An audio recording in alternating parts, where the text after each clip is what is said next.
Alô, amigos e amigas, tudo bem? Aqui quem fala é o professor Latif Neto, professor de Direito Constitucional, e hoje nós estamos aqui para poder fazer a correção do simulado do Pedro II, o simulado 1 e no simulado 2, tá ok? Vamos iniciar então a nossa correção com o simulado número 1 do Pedro II. Vamos nessa, minha gente? Olha só, a primeira questão no nosso primeiro simulado, né, ela está lá, se encontra na questão número 63. A questão número 63, ela trata de direitos fundamentais. Os direitos fundamentais previstos na Constituição de 88, letra A, são garantidos apenas aos brasileiros e aos estrangeiros residentes no país. Letra B, são garantidos apenas aos brasileiros. Letra C, são garantidos aos brasileiros e estrangeiros residentes no país e estrangeiros que estejam em território nacional, mesmo que aqui não residam. E a letra D, suas normas definidoras não possuem aplicação imediata. Então repare uma coisa, da letra A até a letra C, ela trata de um determinado assunto, ou seja, ela trata da titularidade dos direitos fundamentais. A quem que os direitos fundamentais são aplicados? Quem pode gozar de direitos fundamentais, beleza? E a letra D, ela, ainda que esteja no mesmo assunto, ela trata de um outro tema. Olha só, eu vou começar pela letra D. A letra D ela está errada. Ela está errada, por que ela está errada? Porque diz que as normas de direitos fundamentais, ou seja, suas normas definidoras, não possuem aplicação imediata. O artigo 5º, parágrafo 1º da Constituição, diz o contrário, que as normas definidoras dos direitos fundamentais, os direitos que estão naquele capítulo, né, eles possuem sim aplicação imediata. O que isso significa? Que basta que a Constituição declare aquele direito para que nós possamos gozar deles. Então, não preciso necessariamente de ter uma lei regulando sobre um determinado direito. Se a Constituição me dá direito à vida, eu já posso gozar daquele determinado direito, ou seja, já possui aplicação imediata, tudo bem? É claro que alguns deles precisam de normas regulando-os, só tratando especificamente de cada um deles, mas não quer dizer que você não os tenha, ok? Com isso, resta A, B e C. Essa A, B e C, elas estão aí, por quê? O artigo 5º caput da Constituição, ele diz que os direitos fundamentais são garantidos aos brasileiros e aos estrangeiros residentes no país. Não é isso? Que todos são iguais perante a lei, garantindo-se aos brasileiros e estrangeiros residentes do país o direito à vida, né, e daí por diante, o direito à igualdade, daí por diante. Então, o que acontece aqui? Com base nisso, nós trouxemos essa questão, dizendo, se é aplicado só aos brasileiros e aos estrangeiros residentes do país, você olha para o caput do artigo 5º e você fala, deve ser essa, né? A letra B diz que é só garantidos apenas aos brasileiros, que você já consegue descartar porque o artigo 5º caput diz que são aos brasileiros e aos estrangeiros residentes no país. E a letra C, ela é mais abrangente, por quê? Ela diz que são garantidos aos brasileiros e estrangeiros residentes no país e estrangeiros que estejam em território nacional, mesmo que aqui não residam. Olha só, a resposta correta é a letra C. E a resposta correta é a letra C por quê? Porque, segundo o STF, ele interpretou esse caput da Constituição, embora esteja escrito apenas brasileiros e estrangeiros residentes no país, ele interpretou que os direitos fundamentais, eles são aplicados de forma mais abrangente, ou seja, os estrangeiros que não residem aqui no país também possuem titularidade de direitos fundamentais. É claro que eles não vão gozar de todos os direitos fundamentais, como em alguns casos, direito de propriedade, né, tem que seguir alguns requisitos. Agora, pensa assim, qual que é o maior direito, um dos maiores direitos, quiçá o maior direito fundamental? Não é o direito à vida? Porque sem a vida você não tem os demais direitos, não é isso? Então, um alemão que não reside no país, ele vem para cá, a gente pode dizer que ele não tem direito fundamental à vida? Né? Tá errado, então pense dessa forma. Então, em razão disso, o STF ele acabou julgando que todas as pessoas que estão em território nacional gozam de direito fundamental, tudo bem? Então, resposta número 63, letra C, é o gabarito. Vamos para a próxima questão, de número 64. 64 fala, sobre os princípios fundamentais expressos na Constituição, marque a alternativa correta. Letra A, garantir o desenvolvimento nacional constitui um dos objetivos fundamentais da República Federativa do Brasil. Olha só, essa questão eu já digo que está certa, tá? Ela está certa, a letra A, por quê? Se você pegar lá do artigo 1º até o artigo 4º da sua Constituição, ou seja, no capítulo de princípios, você tem no artigo 1º os fundamentos da República Federativa do Brasil, tá? Eu vou colocar aqui, ó. Artigo 1º, artigo 2º, artigo 3º e artigo 4º. Os fundamentos da República Federativa do Brasil. O artigo 2º ele trata de poderes, não tem nada a ver com a nossa questão, então eu vou cortar o artigo 2º. Artigo 3º fala de objetivos da República Federativa do Brasil. Ó, República Federativa do Brasil. E o artigo 4º trata dos princípios internacionais, ou seja, aqueles princípios que regem as relações internacionais entre o Brasil e o país estrangeiro, tá ok? Eu costumo dizer, então, que do 1º ao 4º nós temos o FOP, F-O-P. Temos 5 fundamentos, 3 objetivos, né? Perdão, 4 objetivos, e temos ali 9 a 11 princípios. Olha só, o que acontece? A letra A diz que garantir o desenvolvimento nacional constitui um dos objetivos da República Federativa do Brasil, né? A letra A está correta porque se é o objetivo, tem que estar onde? No artigo 3º, né? E se você pegar o artigo 3º, inciso 2, tem exatamente a letra A. Tá ok? Construir uma sociedade livre, justa e solidária, garantir o desenvolvimento nacional, erradicar a marginalização e a pobreza e promover o bem de todos. São os 4 objetivos ali da República Federativa do Brasil. Letra B. São poderes da União independentes e harmônicos entre si, o moderador, legislativo, executivo e judiciário. Né? Como eu disse aqui, ó, volta para cá, o artigo 2º ele trata de poderes. E lá no artigo 2º nós temos que são poderes da União, independentes e harmônicos entre si, os poderes legislativo, executivo e judiciário. Moderador só apareceu uma vez na nossa história aí, que foi na nossa primeira Constituição, Constituição de 1824, onde existia o poder moderador, que tinha como função fiscalizar os demais poderes. Beleza? Letra C. O pluralismo político constitui um dos princípios da República Federativa do Brasil nas suas relações internacionais. Negativo, por quê? O pluralismo político é um dos fundamentos da República Federativa do Brasil. Ele aparece lá no artigo 1º, inciso 5. Por fim, letra D. A República Federativa do Brasil possui como fundamento a construção de uma sociedade livre, justa e solidária. Como eu já falei anteriormente, construir uma sociedade livre, justa e solidária é o objetivo com previsão no artigo 3º, inciso 1 da Constituição. Então, ratificando aí a nossa explanação, gabarito da 64, letra A. Próxima, artigo 65. Sobre o Colégio Pedro II, localizado na cidade do Rio de Janeiro, né? Este é mantido na órbita.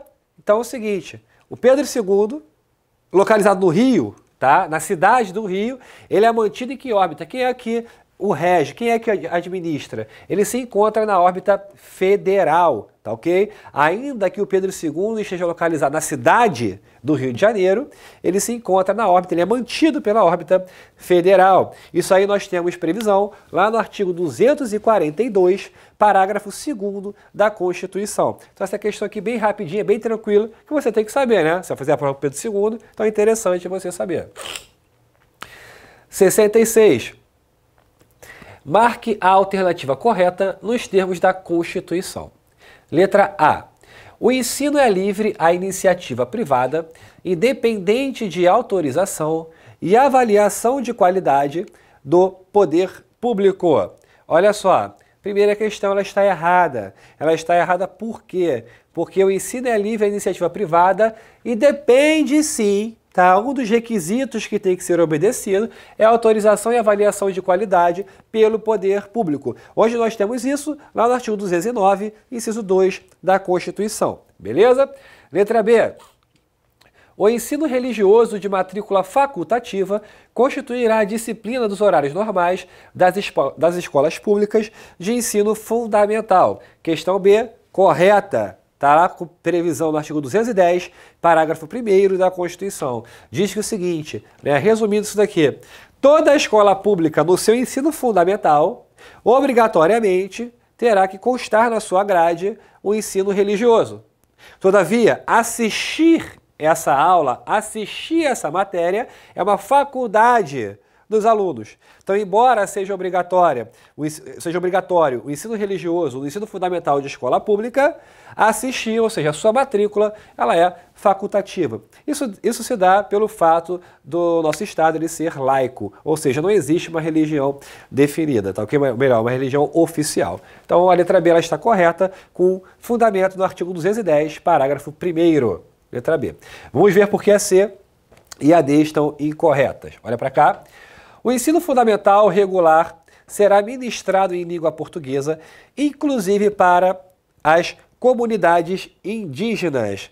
Então, o que acontece? Aqui na letra C, diz, a primeira parte está correta, dizendo que o ensino fundamental regular será ministrado em língua portuguesa. Ocorre que, salvo, ou seja, garantindo aos indígenas tê-las na sua própria língua e utilizar também os seus próprios processos de ensino. Então é respeitado, tá, para os indígenas passar a ministrar, melhor dizendo, ensino fundamental regular na sua língua mãe, que a Constituição chama dessa forma, e também os seus procedimentos educacionais. A previsão está lá no artigo 210, parágrafo 3º da Constituição. Então o artigo 210, parágrafo 3º, diz o contrário dessa segunda parte aqui da letra C. Por fim, a letra D diz que os municípios atuarão prioritariamente no ensino fundamental, aqui o meu está errado, é fundamental e médio, não é isso? Então, essa questão ela está errada, tá? Porque lá de acordo com o artigo 211, parágrafo 2º e parágrafo 3º, nós temos que, primeiro, segundo e terceiro, 211, parágrafo 1º ao 3º, diz que, no segundo diz que os municípios atuarão prioritariamente no ensino fundamental e na educação infantil. Tá ok? Ensino fundamental e educação infantil. Tá? Quem é responsabilizado pelo ensino médio são os estados e o Distrito Federal. Portanto, letra B é a nossa questão a ser marcada. Próxima questão agora, a nossa quinta questão aqui de hoje, que fica no nosso simulado aí, corresponde a de número 67. Questão de número 67 diz que, segundo a Constituição, letra A ordem social tem como base o bem-estar e as justiças sociais. Então, primeira coisa aqui, a letra A, ela está incorreta. E ela está incorreta por quê? O artigo 193 da Constituição diz que a ordem social tem como base o primado, o princípio do trabalho. Ok? Então, a base da ordem social é o trabalho. Trabalha para quê? Para ter um objetivo. O objetivo, segundo o artigo 193, é o bem-estar e as justiças sociais. Então, o que está errado na letra A é base, tá ok? Então, a ordem social tem como base o primado do trabalho e tendo por objetivo o bem-estar e as justiças sociais. 193, incorreta.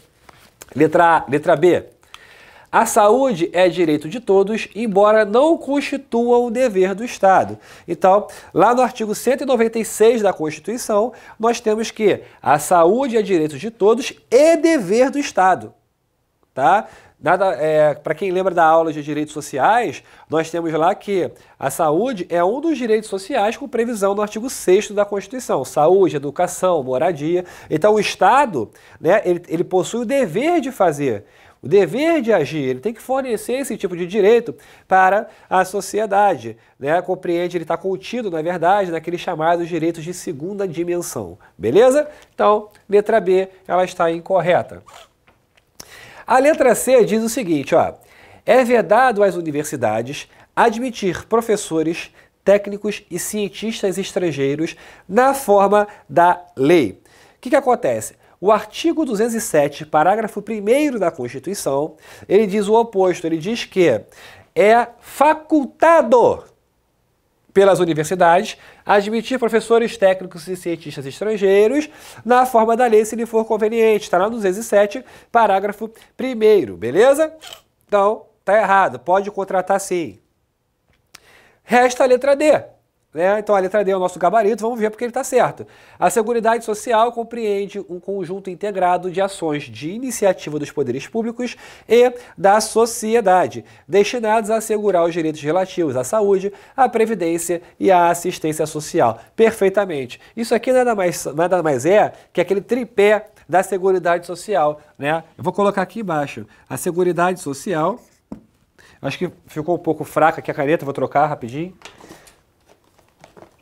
Então, ó, a Seguridade Social, ele é composta pela previdência, assistência e saúde. Ok? Então, é o tripé aí da Seguridade Social. Portanto, artigo 194 da Constituição, nós temos essa definição aqui. Faltou o L do social, né? Faltou o L aí do social. Beleza? Então, 67, letra D de dado. Vamos agora à nossa última questão do nosso primeiro simulado para o Pedro II. Olha lá. Questão número 68. Compete privativamente à União legislar sobre... Presta atenção, isso aqui, gente, vocês aprenderam com certeza na aula de repartição de competência, né? As competências da União possuem previsão lá do artigo 21 ao artigo 24 da Constituição. Artigo 21, competência administrativa. Artigo 22, competência legislativa. Artigo 23, administrativa com alguém, né, chamada competência comum. E no 24, legislativa com alguém, chamada competência concorrente. Beleza? Então, aqui trata da competência privativa, a União de legislar. Nós temos a competência legislativa da União nos artigos número 22 e 24. No 22 está sozinha, no 24 está com alguém. Aqui ela está sozinha com alguém. Compete privativamente. Se é privativamente, eu tenho apenas a União legislando sozinha. Ou seja, o gabarito do 68 está lá no artigo 22. Vou dar uma analisada agora aqui. Letra A. Compete à União legislar sobre educação, cultura, ensino, desporto, ciência, tecnologia, pesquisa, desenvolvimento e inovação. Aqui, gente, embora muita gente estude essa matéria decorando, você tem que analisar qualquer questão de competência assim. Quem é o maior ente? União. Quem é o menor ente? Município. Dá para a União fazer junto com o município ou somente não haveria uma lógica, né, o município participar? Pensa assim que dá certo. Preste atenção aqui, ó. Quer ver? Educação, cultura, ensino, desporto, ciência, tecnologia, pesquisa, desenvolvimento e inovação. Imagina, a União poderia falar de educação? Poderia legislar, no meu ponto de vista. Não estou decorando lá a Constituição. Eu estou pensando como o legislador constituinte redigiu a Constituição. Qual é a lógica que ele utilizou. O município também poderia falar sobre educação, cultura, ensino, desporto, ciência. Teria algum problema? Não teria, tá? Então, a letra A, ela não é uma competência privativa da União. Ela é uma competência concorrente, tá ok? Que aqui a gente não tem o município na concorrente. Lá no 24 cabe a União, Estados e Distrito Federal. O município não participa, mas aí você já fica com essa ideia na cabeça e não marca a letra A. A letra B. Previdência Social, Proteção e Defesa da Saúde. Presta atenção. Legislar sobre Previdência Social, Proteção e Defesa da Saúde é competência concorrente também, com previsão no artigo 24, não é privativa, porque cabe, além da União, aos Estados e ao Distrito Federal. Direito tributário. Né? Direito tributário compete concorrentemente também no artigo 24, inciso 1, né? a União, aos Estados e ao Distrito Federal. No inciso 1 diz, compete concorrentemente à União, junto com os Estados e Distrito Federal, legislar sobre direito, inciso 1, tributário, financeiro, penitenciário, econômico e urbanístico, tá ok? Tá lá no inciso 1. Portanto, resta pra gente a letra D. A letra D compete privativamente à União legislar sobre. No inciso 23 do artigo 22, nós temos que compete à União legislar privativamente sobre Seguridade Social. E aqui eu já aproveito para fazer, na verdade, para alertar vocês na hora da prova. Repare o seguinte, a Seguridade Social, conforme a gente disse na última questão, ela é composta pela Previdência, Assistência e Saúde. Compete privativamente à União legislar sobre Seguridade Social. Beleza? Juntei as duas questões. Agora, preste atenção na letra C. Olha só. Previdência Social, proteção e defesa da saúde. Tá ok? Faltou alguém? Faltou uma outra perna desse tripé da Seguridade? Faltou. Ali eu tenho Previdência e tenho Saúde. Quando a questão tratar só de Previdência e Saúde, a competência ela é concorrente, lá do artigo 24. Tá ok? Isso aí está lá no artigo 24. Agora, quando tratar da Seguridade Social como um todo, ou seja, incluindo a assistência, é competência privativa da União, do artigo 22, inciso 23. Tudo bem? Então, minha gente, com isso, a gente encerra aí o nosso primeiro gabarito, nossa primeira correção referente ao simulado do Pedro II. Espero que todos vocês tenham ido muito bem. Matéria toda dada em sala de aula pelos professores da Degrau Cultural. Então, boa sorte, sucesso para todos e um grande abraço.